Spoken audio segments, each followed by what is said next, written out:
The bike Riders directed by Jeff Nichols. ഈ video തുറന്ന മുന്നേ ആദ്യം ഓൾറെഡി ടൈറ്റിൽ എഴുതിയിട്ടുള്ള സാധനമാണെന്നുണ്ടെങ്കിലും ശ്രദ്ധിക്കാത്തതുകൊണ്ട് ഞാനൊരു കാര്യം പറയാം. ഞാൻ ഇതിൻ്റെ ഈ ഒരു സിനിമേൻ്റെ കഥയാണ് ഞാൻ പറയുന്നത്. അത് മൊത്തത്തിൽ പറഞ്ഞിട്ടുണ്ടെന്നുണ്ടെങ്കിൽ ഓരോ ഡീറ്റെയിലിംഗ് പറയുന്നുണ്ടെങ്കിൽ കുറേ സമയമാവും.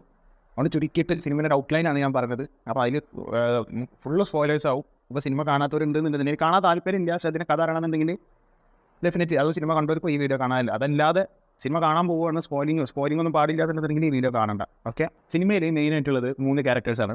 കുറേ ക്യാരക്ടേഴ്സ് ഉണ്ടെന്നുണ്ടെങ്കിൽ 3 ക്യാരക്ടേഴ്സാണ്. അതിലൊന്ന് കാത്തി എന്ന് പറഞ്ഞ ക്യാരക്ടറുണ്ട്, ഒന്ന് ബെന്നി എന്ന് പറഞ്ഞ ക്യാരക്ടർ, ഒന്ന് ടോം ഹാർഡി ചെയ്തിട്ടുള്ള ജോണി എന്ന് പറഞ്ഞ ക്യാരക്ടറുണ്ട്. ഇതിൽ കാത്തി എന്ന് പറഞ്ഞ ഈ ക്യാരക്ടറിനെ ഇന്റർവ്യൂ ചെയ്തുകൊണ്ടാണ് സിനിമ തുടങ്ങുന്നത്. അത് തുടങ്ങുന്നത് മാത്രമല്ല, അത് മൊത്തത്തിൽ ഒരു ഇന്റർവ്യൂ സ്റ്റൈലിലാണ്, അത് ഡോക്യുമെന്ററി സ്റ്റൈലിലാണ് സിനിമ പോകുന്നത്. ഇതിൽ ഈ ഇന്റർവ്യൂവിൽ ഇങ്ങനെ നടന്നു അതായത് ഈ കാത്തിന്റെ ജീവിതത്തിൽ നടന്നു പോയ സംഭവങ്ങൾ പറയുമ്പോൾ ആ വിഷ്വൽസ് കാണിക്കുക. അതിലാണ് ടോം ഹാർഡിയും ബാക്കി ക്യാരക്ടേഴ്സും ഒക്കെ വരുന്നത്. ഓക്കെ, അപ്പോൾ അത് പ്രസന്റ് ടൈമിൽ നടക്കുന്ന സാധനമല്ല, ഇത് പാസ്റ്റ് ആണ്. മനസ്സിലായില്ല? അപ്പോൾ അത് ഇന്റർവ്യൂവിൽ കൂടെ പറയുമ്പോൾ അത് ആ വിഷ്വൽസ് ഇങ്ങനെ കാണിക്കുകയാണ്. അങ്ങനെയാണ് സിനിമ പോകുന്നത്. ഇത് ടോം ഹാർഡി, അതായത് ജോണി എന്ന് പറഞ്ഞ ക്യാരക്ടർ വീട്ടിലിരുന്നിട്ട് ഒരു സിനിമ കാണുന്ന സമയത്ത്, അപ്പോൾ ഈ സിനിമ കാണുന്ന സമയത്ത് ഒരു ഡേർട്ട് റേസറാണ്, ഒരു ഡേർട്ട് ബൈക്കൊക്കെ വെച്ചിട്ടുള്ള റേസിംഗ് കാര്യങ്ങൾ അങ്ങനെ നടക്കുന്ന ഒരു ക്യാരക്ടർ ആയിരുന്നു ജോണി എന്ന് പറയുന്നത്. അങ്ങനെ ഒരു സിനിമ കാണുന്നതാണ്. സിനിമ കാണുന്ന സമയത്ത് ഒരു സിനിമയത്തെ ക്യാരക്ടർ, അതായത് ടോം ഹാർഡി ഒരു സിനിമ കാണുന്ന ആ സിനിമയത്തെ ഒരു ക്യാരക്ടറിനോട് പറയും, ഒരു റൈഡിംഗ് ക്ലബ്ബ് തുടങ്ങി കഴിഞ്ഞിട്ടുണ്ടെന്നുണ്ടെങ്കിൽ നന്നാവില്ലേ എന്ന് പറയും. അപ്പോൾ അപ്പുറത്തെ ആൾ അതിനെ യെസ് നല്ലതാണെന്നൊക്കെ പറഞ്ഞിട്ട് ഇങ്ങനെ ഡയലോഗൊക്കെ വരും. അപ്പോഴാണ് ടോം ഹാർഡിക്ക് ഇങ്ങനെ ഒരു സംഭവം തുടങ്ങിയാൽ നന്നാവില്ല എന്നുള്ള ഒരു ചിന്ത വരുന്നത്. അങ്ങനെ അത് ടോം ഹാർഡിനോട് അടുത്ത് നിൽക്കുന്ന ആ വേറൊരു ക്യാരക്ടറുണ്ട്, ആ ക്യാരക്ടറിനോട് പോയിട്ട് ഈ സംഭവം പറയും. അപ്പോൾ ഇങ്ങനെ ചോദിക്കോ എന്താണ് ഇപ്പം ഇങ്ങനെ തോന്നാൻ എന്താണ് കാരണം, ഇപ്പോൾ ഉള്ളതുപോലെ ഇങ്ങനെയൊക്കെ പറയും. പക്ഷേ ടോം ഹാർഡി ആ ഉറച്ച തീരുമാനത്തിൽ തന്നെ ആവും. അങ്ങനെ ഇവർ റൈഡിംഗ് ക്ലബ്ബ് തുടങ്ങും. ടോം ഹാർഡി റൈഡിംഗ് ക്ലബ്ബ് തുടങ്ങും.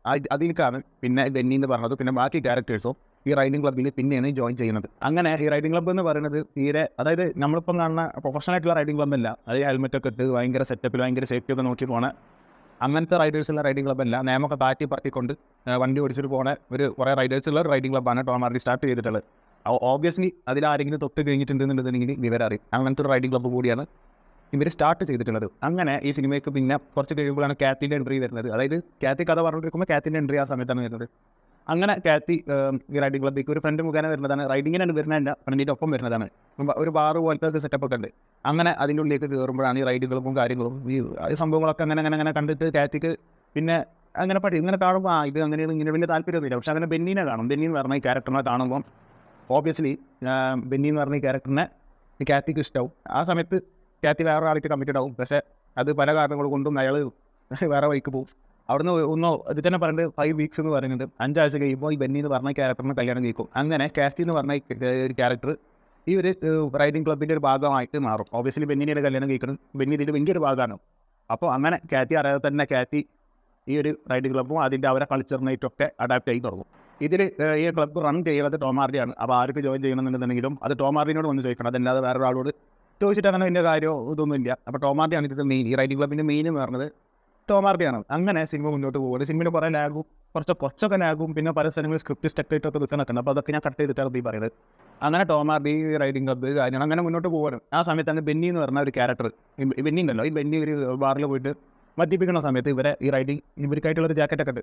അങ്ങനെ ആ ജാക്കറ്റൊക്കെ ഇട്ടിട്ട് ഇവരിങ്ങനെ ബിയർ കുടിച്ചോണ്ടിരിക്കും. അതായത് ബെന്നി ബിയർ കുടിച്ചോണ്ടിരിക്കുന്ന സമയത്ത് ആ ബാറിൽ നിന്ന് കുറച്ച് ആൾക്കാർ വന്നിരിക്കുന്ന പ്രശ്നമൊക്കെ ജാക്കറ്റ് ഊരാൻ പറയും. ബെന്നി എന്ന് പറഞ്ഞ ജാക്കറ്റ് ഊരൂല. അങ്ങനെ അടി ഉണ്ടായിട്ട് ബെന്നിൻ്റെ കാലടിച്ച് മുറിക്കും. ബെന്നിൻ്റെ കാലടിച്ച് മുറിച്ചത് അങ്ങനെ ടോം ഹാർഡി അറിയും. ടോം ഹാർഡി വന്നിട്ട് അത് ചെയ്യുന്നത് ബാറ് കത്തിക്കുന്നതാണ്. പിന്നെ ആ 2 ആൾക്കാരെ തെരഞ്ഞു പോയിട്ട് അവർക്കുള്ള പണി കൊടുക്കുകയും ചെയ്യും. മനസ്സിലായി? അതായത് പോലീസൊന്നും വിഷയമില്ല. അങ്ങനത്തെ അത്രയും പവർഫുൾ ആയിട്ടുള്ള റൈഡിംഗ് ക്ലബ്ബാണ് ഈ റൈഡിംഗ് ക്ലബ്ബ് എന്ന് പറയുന്നത്. കുറേ ആൾക്കാരുണ്ട്. ഇങ്ങനെ ഓരോ ദിവസം ക്ലബ്ബ് വലുതായി കൊണ്ടിരിക്കണം. അങ്ങനത്തെ ഒരു റൈഡിംഗ് ക്ലബ്ബാണ് ടോം ഹാർഡിൻ്റെ.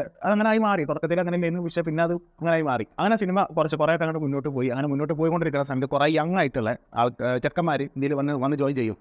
ഭയങ്കര 25-26 വയസ്സ് അങ്ങനത്തെ ഒരു പ്രായത്തിലുള്ള യങ് ആയിട്ടുള്ള ചെക്കന്മാർ വന്ന് ജോയിൻ ചെയ്യും. ആ ജോയിൻ ചെയ്യലോട് കൂടിയിട്ട് ടോം ഹാർഡിൻ്റെ ഒരു ഗ്രൂപ്പിന് ഭയങ്കര ഒരു താളം തെറ്റിലുണ്ടാവും. കാരണം ടോം ഹാർഡിക്ക് ഒരു നേരും നിറിയുണ്ട്. സംഭവം കള്ളും വണ്ടി ഒന്നും നോക്കാതെ അങ്ങനെ പോകണമെന്നുണ്ടെങ്കിലും ഈ ഡ്രഗ്സ് കാര്യങ്ങൾ അതിനോട് ഇതിൻ്റെ ഒരു യോജിപ്പില്ലാത്ത ഒരാളാണ്. അതേപോലെ തന്നെ കുറേ അങ്ങനെ നിയമങ്ങളൊക്കെ ടോം ഹാർഡി ഉണ്ടാക്കിയെടുത്ത കുറേ നിയമങ്ങളൊക്കെ. ആ നിയമത്തിന് കോട്ടം തട്ടുന്ന രീതിയിൽ ഈ ക്ലബ്ബിലത്തെ പല ആൾക്കാരും ഇങ്ങനെ ഓരോ ഡ്രഗ്സ് കാര്യങ്ങൾ ഇങ്ങനെ മനസ്സിലായില്ല, മറ്റുള്ളവരെ ക്ലബ്ബിലുള്ള മറ്റാൾക്കാരെ ഉപദ്രവിക്കുക, അവരെ ചതിക്കുക, ഇങ്ങനത്തെ പല കാര്യങ്ങളും വരുന്നുണ്ട്. അപ്പോൾ അത് ടോം ഹാർഡിൻ്റെ ഒരു മനസ്സിൽ ടോം ഹാർഡി അറിയുന്നുണ്ട്. പക്ഷേ ടോം ഹാർഡി പറയുന്നത് ഈ പുതിയ ആൾക്കാർ കേൾക്കണില്ല. ഇപ്പോൾ ഈ ജോയിൻ ചെയ്ത യങ്ങായിട്ടുള്ള ആൾക്കാർ കേൾക്കണില്ല. ഓബ്വിയസ്ലി അത് തുടങ്ങി അതായത് ടോം ഹാർഡിനെ അനുസരിച്ചുകൊണ്ട് നിന്ന ആൾക്കാരെ കൊടുക്കും. അതായത് അവരും ടോം ഹാർഡി പറഞ്ഞത് കേൾക്കാത്ത ഒരു രീതിയിലേക്ക് മാറും. അതായത് ക്ലബ്ബ് ടോമാർഡിൻ്റെ കയ്യിൽ നിന്ന് മെല്ലെ മെല്ലെ വഴുതി പോകാൻ തുടങ്ങി. ഈ ഒരു സമയം ആയപ്പോഴത്തേനും ടോമാർഡിക്ക് കുറച്ചൊക്കെ വയസ്സായിട്ടുണ്ട്.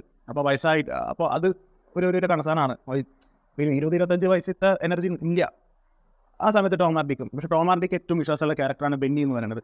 അങ്ങനെ ബെന്നിനോട് പറയുന്നുണ്ട് ഈ ക്ലബ്ബ് ഏറ്റെടുക്കണമെന്ന് പറയുന്നുണ്ട്. പക്ഷേ ആ സമയത്ത് ബെന്നി ഒന്നും മുണ്ടാതെ പോകുന്നുണ്ടെന്നുണ്ടെങ്കിലും പിന്നെ അത് ബെന്നി ഏറ്റെടുക്കണില്ല.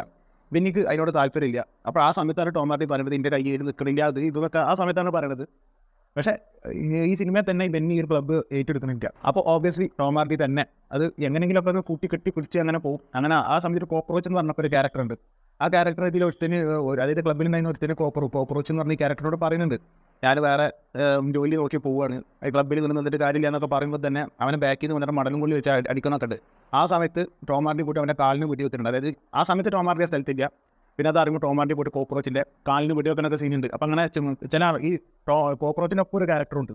അപ്പോൾ കോക്രോച്ചിൻ്റെ ഒപ്പമുള്ള ഈ ക്യാരക്ടറിനും ഓബിയസ്ലി ടോമാർഡിനോട് കുറച്ച് ദേഷ്യം വെറുപ്പൊക്കെ ഉള്ള ഒരാളാണ്. പിന്നെ ഇതിൽ തന്നെ ഈ റൈഡിംഗ് ക്ലബ്ബിൻ്റെ മീറ്റിംഗ് ഉണ്ടാവും. കുറേ റൈഡിംഗ് ക്ലബ്ബുകൾ വരുമ്പോൾ പിന്നെ അവിടെ നടക്കണ അടി അങ്ങനത്തെ ഒക്കെ സംഭവങ്ങളൊക്കെ ആയിട്ടാണ് സിനിമ പോകുന്നത്.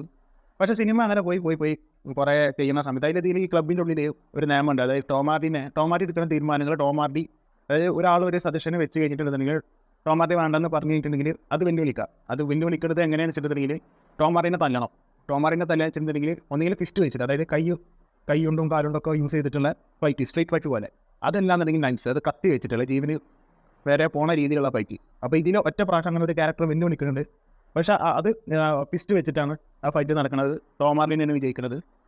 അപ്പോൾ അങ്ങനെ സിനിമ മുന്നേക്ക് പോയി. ഒരു സമയത്ത് ടോമാർഡിൻ്റെ ഒപ്പമുള്ള ക്ലബ്ബിലുള്ള കുറച്ച് ആൾക്കാർ കൂടി ഇരുന്ന് ബാറിൽ ഇരിക്കുകയോ. ആ സമയത്ത് കുറച്ച് ചെക്കന്മാർ കയറി വരുന്ന സമയത്ത് ടോമാർഡിനോട് പറയും എനിക്ക് ക്ലബ്ബിൽ ജോയിൻ ചെയ്യണം മതി എന്നൊക്കെ അങ്ങനെ പറയും.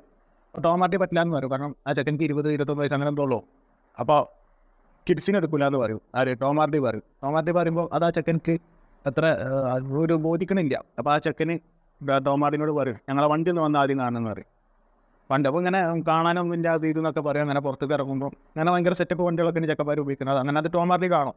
അങ്ങനെ വിളിച്ച് നിർബന്ധിച്ച് പുറത്തേക്ക് കൊണ്ടുപോകും. അപ്പോൾ ടോമാർഡി ഈ ചെക്കനോട് പറയും ഫ്രണ്ട്സിനോട്, അതായത് ചെക്കൻ്റെ പോലെ ഫ്രണ്ട്സ് ഉണ്ടല്ലോ അവരെ ഒഴിവാക്കിയിട്ട് അവനോട് മാത്രമാണ് റൈഡിംഗ് ക്ലബ് എൻജോയ് ചെയ്യാൻ വേണ്ടി പറയും. അപ്പോൾ ഈ ചെക്കന് വേഗം ആന്ന് പറയും. അപ്പോൾ ടോമാർഡി ഇന്നെങ്കിൽ മതി വരണ്ട വിട്ടോ എന്ന് പറയും. എന്താ സംഭവം എന്ന് വെച്ചിട്ടുണ്ടെങ്കിൽ ഈ ചെക്കൻ്റെ ഒപ്പം നിൽക്കുന്ന ഫ്രണ്ട്സ് ഉണ്ടല്ലോ, ഈ ഫ്രണ്ട്സിനെ ഒറ്റക്കാക്കിയിട്ട് ഇപ്പം വരുമോ എന്നുള്ളത് അറിയാൻ വേണ്ടിയിട്ടാണ് ടോമാർഡി ചോദിക്കുന്നത്. അപ്പോൾ ഓബിയസ്ലി അങ്ങനെ ഫ്രണ്ട്സിനെ വിട്ട് വന്ന് കഴിഞ്ഞിട്ടുണ്ടെന്നുണ്ടെങ്കിൽ റൈഡിംഗ് ക്ലബ്ബിൽ കയറി കഴിഞ്ഞാൽ തന്നെ ചെയ്യും. സ്വന്തം കാര്യം നോക്കി പോകും, ബാക്കിയുള്ളവർക്ക് വേണ്ടി നിൽക്കില്ല. അങ്ങനത്തെ സ്വഭാവം ടോമാർഡിക്ക് ഇഷ്ടമില്ല. മനസ്സിലായില്ല? കാരണം അങ്ങനത്തെ സ്വഭാവമാണ് കുറേ ആൾക്കാരെ ക്ലബ്ബിൽ കാണിച്ചുകൊണ്ടിരിക്കുന്നത്. അപ്പോൾ ഈ പുതിയ ആൾക്കാരും കൂടി വിളിച്ച് വരുത്തി കഴിഞ്ഞിട്ടുണ്ടെന്നുണ്ടെങ്കിൽ പരിപാടി തീരും.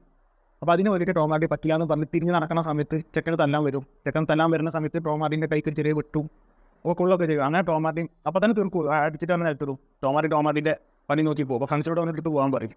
അങ്ങനെ ആ ഒരു ഇൻസിഡൻറ്റ് നടന്ന് 1-2 ദിവസം കഴിയുന്ന സമയത്ത് ഇതിൽ ഈ ടോമാർഡിൻ്റെ റൈഡിംഗ് ക്ലബ്ബിലുള്ള ഒരാൾ മരിക്കണമൊക്കെ ഉണ്ട്. അത് വേറൊരു ക്യാരക്ടറാണ്, അത്ര ഇമ്പോർട്ടൻ്റ് ആയിട്ടുള്ള ക്യാരക്ടറല്ല.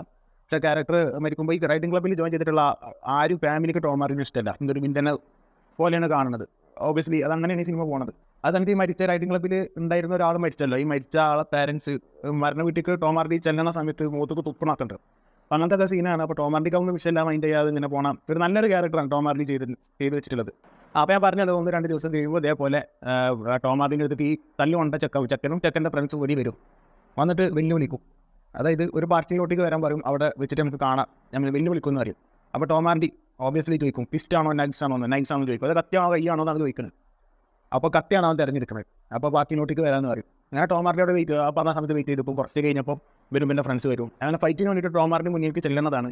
അപ്പോൾ ടോമാർഡി കത്തിയെടുത്തിട്ടാണ് ചെല്ലുന്നത്. അപ്പോൾ മോനെ എനിക്ക് ഇത് ഉറപ്പുണ്ടോ, ഇതിന് നിൽക്കണോ എന്ന് ചോദിക്കണതും ഈ ക്യാരക്ടർ ഉണ്ടല്ലോ, ഈ ക്യാരക്ടർ തോപ്പെടുക്കും, ടോമാർഡിനെ വെടിവെക്കും, ടോമാർഡി മരിക്കും. അതായത് ഈ സിനിമത്തെ മെയിൻ ക്യാരക്ടറായിട്ടുള്ള ജോണി എന്ന് പറഞ്ഞ ഈ ക്യാരക്ടർ ചെയ്തില്ല ടോമാർഡി ഓൺ ദ സ്പോട്ട് ടോമാർഡി മരിക്കും. അപ്പോൾ ഈ സമയത്ത് ബെന്നി എന്ന് പറഞ്ഞ ക്യാരക്ടർ ഇവിടുന്ന് വിട്ടു പോയിട്ടുണ്ടാവും. അതായത് ഞാൻ നേരത്തെ പറഞ്ഞില്ലേ ടോമാർഡിനോട് പറയുന്നുണ്ട് ഇതൊന്നും ഞാൻ ഏറ്റെടുക്കില്ല എന്ന് പറഞ്ഞിട്ട്, പിന്നെ ഈ കാത്തി എന്ന് പറഞ്ഞ ഭാര്യയാണല്ലോ, ഭാര്യനോട് പറയാതെ വേറെ എങ്ങോട്ടൊന്നും ഇല്ലാതെ ബൈക്ക് എടുത്ത് പോകും. അങ്ങനെ അപ്പോൾ അത് അറിയണില്ല, ബെന്നി ഇത് അറിഞ്ഞിട്ടില്ല. അങ്ങനെ ബെന്നി ഏതോ സ്ഥലത്ത് ഇങ്ങനെ ഇരുന്നിട്ട് കള്ളു കുടിക്കുന്ന സമയത്താണ് ജോണി എന്ന് പറഞ്ഞ ആൾ മരിച്ചിട്ടുണ്ട്, എൻ്റെ അപ്പോൾ റൈഡ് ചെയ്തിരുന്ന ആളല്ലേ എന്നൊക്കെ വേറൊരാൾ ബെന്നിനോട് ചോദിക്കുമ്പോഴാണ് ടോമാർഡി മരിച്ചിട്ടുള്ള ഈ ഒരു കാര്യം ബെന്നി അറിയുന്നത്. അങ്ങനെ ബെന്നി ഇത് അറിഞ്ഞിട്ട് തിരിച്ചു വരുമ്പോൾ കാത്തി ഉണ്ടാവും. കാത്തിൻ്റെ മണി വരുന്ന കുറേ കാര്യം. അങ്ങനെ ഇതിൻ്റെ സിനിമയിൽ ഇതിന് മുന്നേ വേറൊരു സ്റ്റേറ്റിലേക്ക് ഷിഫ്റ്റ് ചെയ്യുന്ന ഒരു കാര്യം കാത്തി പറയുന്നുണ്ട്. കാത്തിക്ക് ഒരു സമയം കഴിഞ്ഞപ്പോൾ ഈ ബെന്നി ബൈക്ക് ഓടിക്കുന്നവരോട് താല്പര്യമില്ലാതെ. കാരണം ഈ റൈഡിംഗ് ക്ലബ്ബിലൊക്കെ ആൾക്കാർക്ക് മരിക്കുന്നുണ്ടെങ്കിൽ ബൈക്കും കൊണ്ട് മരിക്കണം, അങ്ങനെ ഒരു പ്രാന്തിൽ, അതായത് ഓവറായിട്ടുള്ള ഒരു പ്രാന്തിൽ നടക്കുന്ന ആൾക്കാരാണ്. ടോം ഹാർഡി അങ്ങനെയല്ല, പക്ഷേ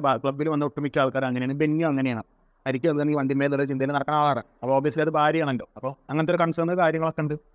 അപ്പോൾ വേറൊരു സ്ഥലത്തേക്ക് ഷിഫ്റ്റ് ചെയ്യുന്ന കാര്യം പറഞ്ഞിട്ടുണ്ട്. അങ്ങനെ ബെന്നി ടോം ഹാർഡി ഇല്ലാത്ത സ്ഥലത്ത് നിൽക്കാൻ താല്പര്യമില്ലാത്തതുകൊണ്ട് റൈഡിങ് ഉപേക്ഷിച്ചിട്ട്, അതായത് ബൈക്ക് പിന്നെ എടുക്കണില്ല ഇതിൽ, അങ്ങനെ വേറൊരു കസിൻ്റെ എന്തോ വർക്ക്ഷോപ്പ് കാര്യങ്ങളാണ്, അങ്ങനെ വേറൊരു സ്റ്റേറ്റിലേക്ക് ഷിഫ്റ്റ് ചെയ്തിട്ട് അവിടെ അവർ സെറ്റിൽഡ് ആവും. അങ്ങനെ ഇപ്പോൾ ടോം ഹാർഡി ഉള്ള സ്ഥലം ഉണ്ടല്ലോ, ഈ ഉള്ള സ്ഥലം കാലിഫോർണിയയിലുള്ള ഈ റൈഡിംഗ് ക്ലബ്ബ്, പിന്നെ ഈ ടോം ഹാർഡിനെ കൊന്നിട്ടുള്ള ചെക്കന്മാരുണ്ടല്ലോ, ഈ ചെക്കന്മാർ ഈ റൈഡിംഗ് ക്ലബ്ബ് ക്യാരി ഓൺ ചെയ്യും. അതായത് ടോം ഹാർഡിൻ്റെ സ്ഥാനത്തേക്ക് പിന്നെ ഇവർ വന്നിട്ട് പിന്നെ റൈഡിംഗ് ക്ലബ്ബ് ശരിക്കും ഒരു എന്താ പറയുക, ഒരു ആരെ വേണമെങ്കിലും കൊല്ലുന്നുണ്ട്, കുറേ ആൾക്കാരെ കൊല്ലുക, ഡ്രഗ്സ് കാര്യങ്ങൾ, അങ്ങനത്തെ ഒരു രീതിയിലേക്ക് ഒരു ക്ലബ്ബ് മാറും. കാരണം ടോം ഹാർഡി മരിച്ചല്ലോ. പിന്നെ ബെന്നി റിവെഞ്ച് എടുക്കാനോ കാര്യങ്ങൾക്കോ ഒന്നിനും പോകുന്നില്ല, ബെന്നി അവിടുന്ന് പോവുക, മനസ്സിലായില്ലേ, ഒന്നിനും നിൽക്കുന്നില്ല. പിന്നെ ബെന്നി പഴയ ആളല്ല ആ സമയം. അതിന് ശേഷം ബെന്നി, മനസ്സിലായില്ല, ആ ഇൻസിഡൻറ്റ് നടന്നതിന് ശേഷം ബെന്നി ആകെ മാറി, മനസ്സിലായില്ല. പഴയ ബെന്നി ആണെങ്കിൽ റിവെഞ്ച് എടുക്കാൻ പോയിരുന്നു, പക്ഷേ ടോം ഹാർഡിക്ക് വേണ്ടിയിട്ട് ചെയ്യാതെയാണ് ബെന്നി പോണത്, അത് ഷിഫ്റ്റ് ചെയ്ത് പോകുന്നത്, സെറ്റിൽഡ് ആവാൻ വേണ്ടി പോണത്. അങ്ങനെ ഇവർ ഈ ടോം ഹാർഡിനെ കൊന്നിട്ടുള്ള ഈ ക്യാരക്ടേഴ്സ് ഈ ഒരു റൈഡിംഗ് ക്ലബ്ബ് ക്യാരി ഓൺ ചെയ്ത്, അതിൽ കോക്രോച്ച് എന്ന് പറഞ്ഞ ക്യാരക്ടറും ഒപ്പമുള്ള ക്യാരക്ടർ ഉണ്ടായിരുന്ന, ടോം ഹാർഡിനോട് വെറുപ്പുള്ള ക്യാരക്ടർ ഉണ്ടായിരുന്നല്ലോ, അവരൊക്കെ ഈ രണ്ടാൾക്കാരാണ് ആ ക്ലബ്ബിലുണ്ടാവുക. ബാക്കി എല്ലാവരും ആ ക്ലബ്ബ് വിട്ട് പോകും. അതിൽ ചില ആൾക്കാർ പോലീസ് ഓഫീസറായിട്ട് മാറിയിട്ടുണ്ടോ, അങ്ങനെ പലരും പല രീതിയിലേക്ക് പോകും. അങ്ങനെ ആ ഒരു ക്ലബ്ബിൻ്റെ പേരുണ്ടെന്നുണ്ടെങ്കിലും ആ ഒരു ക്ലബ്ബ് അവിടെ ഇല്ലാത്തൊരു രീതിയിലേക്ക് മാറും. അങ്ങനെ അതായത് ഈ ഒരു ഡോക്യുമെൻ്ററി പ്ലസ് ഈ ഒരു മൂവി തീരുന്നത് അവിടെയാണ് സിനിമ കഴിയുന്നത്. അപ്പോൾ പെട്ടെന്ന് സിനിമ കഴിഞ്ഞ പോലെ ഈ കഥ കേൾക്കുമ്പോൾ ചിലപ്പോൾ തോന്നും സിനിമ കാണുന്നവർക്ക് തന്നെയാണ് അവസ്ഥ. സിനിമ പെട്ടെന്ന് കഴിഞ്ഞൊരു സംഭവമാണ് സിനിമ കഴിഞ്ഞപ്പോൾ എനിക്കും തോന്നിയിട്ടുണ്ടായിരുന്നത്. അപ്പോൾ അതാണ് സിനിമ. നല്ലൊരു സ്റ്റോറി ആണെന്നുണ്ടെങ്കിൽ 2 മണിക്കൂറിനുള്ളത് ഈ സിനിമ ഉണ്ടായിരുന്നു എനിക്ക് തോന്നുന്നില്ല. ഞാൻ പറയാം, ഇതിൽ 1 മണിക്കൂറോളം സ്ക്രിപ്റ്റ് ഡെവലപ്പ് ആവാതെ വെറുതെ എന്തൊക്കെയോ നാട്ടുവർത്താനം വീട്ടുവർത്താനൊക്കെ പറഞ്ഞിട്ട് പോകുന്ന ഒരു സിനിമയാണ്. ഞാൻ റിവ്യൂ ഇതിനെ പറ്റി ചെയ്തിട്ടുണ്ട്. അപ്പോൾ ഇതാണ് സിനിമ. അപ്പോൾ ഇതിപ്പോൾ ഒന്നും പറയാനില്ല. നിങ്ങൾ സിനിമ കണ്ടിട്ടുള്ള ആൾക്കാരാണെന്നുണ്ടെങ്കിൽ താഴെ കമൻറ്റ് ബോക്സിൽ അഭിപ്രായം പങ്കുവെക്കുക. This setup talks signing out.